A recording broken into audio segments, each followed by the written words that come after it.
জানেন যে রাজ্যের ভূমিপুত্র আদিবাসী ছেলে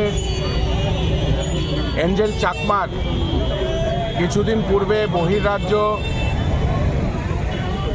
দেরাদুনে নির্মমভাবে হত্যা করা হয়েছে। তাকে হত্যা এই জন্য করা হয়েছে কারণ তার শারীরিক গঠন, চোখের গঠন, নাকের গঠন, মুখের গঠন, চামড়ার রং চাইনিজদের মতন। তাকে জিজ্ঞেস করা হয়েছিল তুমি কোথার, সে বলেছিল যে আমি ভারতীয়, কিন্তু তাকে চাইনিজ ব্যাখ্যা করে নির্মমভাবে মারধর করা হয় এবং তারপর ছুরি দিয়ে আঘাত করা হয়।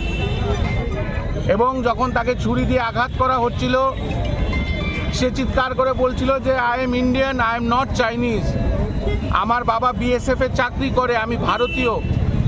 কিন্তু উত্তরাখণ্ডে যেখানে ভারতীয় জনতা পার্টির সরকার, যেই সরকার দাবি করে যে শ্রেষ্ঠ ভারত তারা গড়ে তুলেছে, সেই শ্রেষ্ঠ ভারতে আজকে নর্থ ইস্টের ছেলেমেয়েরা প্রতিনিয়ত এই হিংসার শিকার হচ্ছে।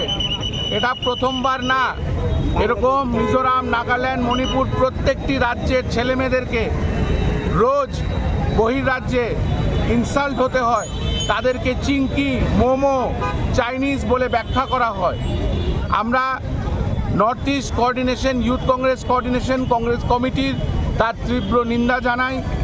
এবং আজকে আমরা এঞ্জেল চাকমার বাড়িতে গেছি আমাদের প্রতিনিধি দল, রাহুল গান্ধীজির নির্দেশে এবং উদয় ভানুজীবজি যিনি আমাদের সর্বভারতীয় যুব কংগ্রেসের সভাপতি, ওনার নির্দেশে আজকে আমরা এঞ্জেল চাকমার বাড়িতে গিয়ে তার পিতার সঙ্গে কথা বলেছি এবং সেখান থেকে জানতে পারলাম যে খালি মারপিট নয়, এঞ্জেল চাকমা আজকে বাঁচত, কিন্তু সেখানে কোনোভাবে পুলিশের সহযোগিতা, উত্তরাখণ্ডের দেরাদুনের পুলিশের সহযোগিতা কোনোরকমভাবে তারা পাননি।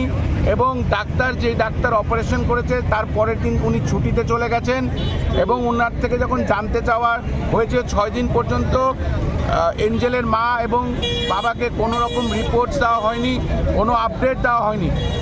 এবং 15 দিনে যখন 12 নম্বর দিন, সেই 12 দিনে ফোন করে বলা হয়েছে যে এঞ্জেল চাকমার শরীর খুব সিরিয়াস, তারপরেই সে কোমাতে চলে যায় এবং তাকে সেখান থেকে বাঁচানো অনিশ্চিত হয়ে দাঁড়ায়। আমরা সবাই ত্রিপুরা প্রদেশ যুব কংগ্রেস, তার সাথে নর্থ ইস্ট কোঅর্ডিনেশন কমিটির যে সদস্যরা আছে, আমরা সবাই যৌথভাবে এই আন্দোলনের সূচনা করছি এবং পুরো রাজ্যে এবং পুরো দেশে এই আন্দোলনকে ছড়িয়ে দেওয়ার এক মুহিম রাহুল গান্ধীজি এবং উদয় ভানুজীবজি নিয়েছেন এবং আমাদেরকে বলেছেন যে কালকে আমাদের সর্বভারতীয় যুব কংগ্রেসের ইনচার্জ এখানে আসছেন সকালবেলা এবং আবার ওনার বাড়িতে যাবেন এবং আমরা যতটুকু পারি ততটুকু সহযোগিতা সেই পরিবারকে করার চেষ্টা করছি। এবং আমরা কালকেও দেখেছি কিভাবে একটা রিক্সাওয়ালাকে যে সারাদিন কাজ করে সে বাড়ি ফিরছিল, তাকে জিজ্ঞেস করা হয়েছিল এই ত্রিপুরা রাজ্যে যে তোমার নাম কি। যখন সে তার নাম বলেছে, তার নাম থেকে তারা বুঝেছে যে সে একজন সংখ্যালঘু মুসলিম পরিবারের, তাকে মাটিতে পুঁতে দিয়ে মেরে দেওয়ার প্রচেষ্টা করা হয়েছিল।